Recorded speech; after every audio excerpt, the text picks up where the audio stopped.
साधु की संगत में आकर चोर भी चोरी करना छोड़ देता है। पढ़िए, सीख देने वाली कहानी। चोरी करने आया था चोर, लेकिन साधु की कुटिया में पहुंचते ही उसका मन ही बदल गया। एक चोर को कई दिनों तक चोरी करने का अवसर ही नहीं मिला। उसके खाने के लाले पड़ गए। मरता क्या न करता, मध्य रात्रि गांव के बाहर बनी एक साधु की कुटिया में ही घुस गया। वह जानता था कि साधु बड़े त्यागी हैं, अपने पास कुछ संचय करके नहीं रखते, फिर भी खाने पीने को तो कुछ मिल ही जाएगा। आज का गुजारा हो जाएगा, फिर आगे की सोची जाएगी। चोर कुटिया में। गुस्सा ही था कि संयोगवश साधु बाबा लघुशंका को बाहर निकले। चोर से उनका सामना हो गया। साधु उसे देखकर पहचान गए, क्योंकि पहले कई बार देखा था, पर उन्हें यह नहीं पता था कि वह चोर है। उन्हें आश्चर्य हुआ कि यह आधी रात को यहां क्यों आया। साधु ने बड़े प्रेम से पूछा, कहो बालक, आधी रात को कैसे कष्ट किया? कुछ काम है क्या? चोर बोला, महाराज, मैं दिन भर का भूखा हूं। साधु बोले, ठीक है, आओ बैठो। मैंने शाम को धूनी में कुछ शकरकंद डाले थे, वह भुन गए होंगे, निकाल देता हूं, तुम्हारा पेट भर जाएगा। पेट का क्या है बेटा, अगर मन में संतोष हो तो जितना मिले उसमें ही मनुष्य खुश रह सकता है। यथालाभ संतोष, यही तो है। साधु ने दीपक जलाया, चोर को बैठने के लिए आसन दिया, पानी दिया और एक पत्ते पर भुने हुए शकरकंद रख दिए। साधु बाबा ने चोर को अपने पास में बैठाकर उसे इस तरह प्रेम से खिलाया जैसे कोई मां भूख से बिलखते अपने बच्चे को खिलाती है। उनके व्यवहार से चोर निहाल हो गया।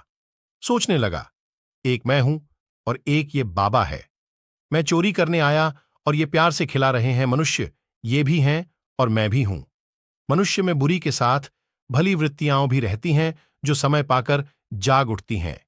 जैसे उचित खाद पानी पाकर बीज पनप जाता है, वैसे ही संत का संग पाकर मनुष्य की सद्वृत्तियां लहलहा उठती हैं। चोर के मन के सारे कुसंस्कार हवा हो गए। साधु की संगति पाकर आधे घंटे के संत समागम से चोर के कितने ही मलिन संस्कार नष्ट हो गए। साधु के सामने अपना अपराध स्वीकार करने को उसका मन उतावला हो उठा। फिर उसे लगा कि साधु बाबा को पता चलेगा कि मैं चोरी की नीयत से आया था, तो उनकी नजर में मेरी क्या इज्जत रह जाएगी, क्या सोचेंगे बाबा कि कैसा पतित प्राणी है जो मुझ संत के यहां चोरी करने आया। लेकिन फिर सोचा, साधु मन में चाहे जो समझें, मैं तो इनके सामने अपना अपराध स्वीकार करके प्रायश्चित करूंगा। दयालु महापुरुष हैं, ये मेरा अपराध अवश्य क्षमा कर देंगे। संत के सामने प्रायश्चित करने से सारे पाप जलकर राख हो जाते हैं। भोजन पूरा होने के बाद साधु ने कहा, बेटा, अब इतनी रात में तुम कहां जाओगे? मेरे पास एक चटाई है, इसे ले लो और आराम से यहीं कहीं डालकर सो जाओ, सुबह चले जाना। नेकी की मार से चोर दबा जा रहा था। वह साधु के पैरों पर गिर पड़ा और फूट फूट कर रोने लगा। साधु समझ न सके कि यह क्या हुआ। साधु ने उसे प्रेमपूर्वक उठाया, प्रेम से सिर पर हाथ फेरते हुए पूछा, बेटा, क्या हुआ? रोते रोते चोर का गला रूंध गया।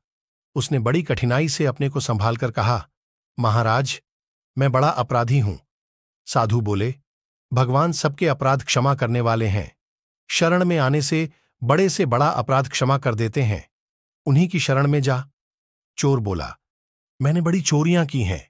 आज भी मैं भूख से व्याकुल आपके यहां चोरी करने आया था, पर आपके प्रेम ने मेरा जीवन ही पलट दिया। आज मैं कसम खाता हूं कि आगे कभी चोरी नहीं करूंगा। मुझे अपना शिष्य बना लीजिए। साधु के प्रेम के जादू ने चोर को साधु बना दिया। उसने अपना पूरा जीवन उन साधु के चरणों में सदा के समर्पित करके जीवन को परमात्मा को पाने के रास्ते लगा दिया। यह मिलती है प्रेरणा महापुरुषों की सीख है। सबसे आत्मवत व्यवहार करें, क्योंकि सुखी जीवन के लिए निस्वार्थ प्रेम ही असली खुराक है। संसार इसी की भूख से मर रहा है। अपने हृदय के आत्मिक प्रेम को हृदय में ही मत छिपा रखो। प्रेम और स्नेह को उदारता से खर्च करो। जगत का भूत सा दुख दूर हो जाए। का भटके हुए व्यक्ति को अपनाकर ही मार्ग पर लाया जा सकता है, दुत्कार कर नहीं।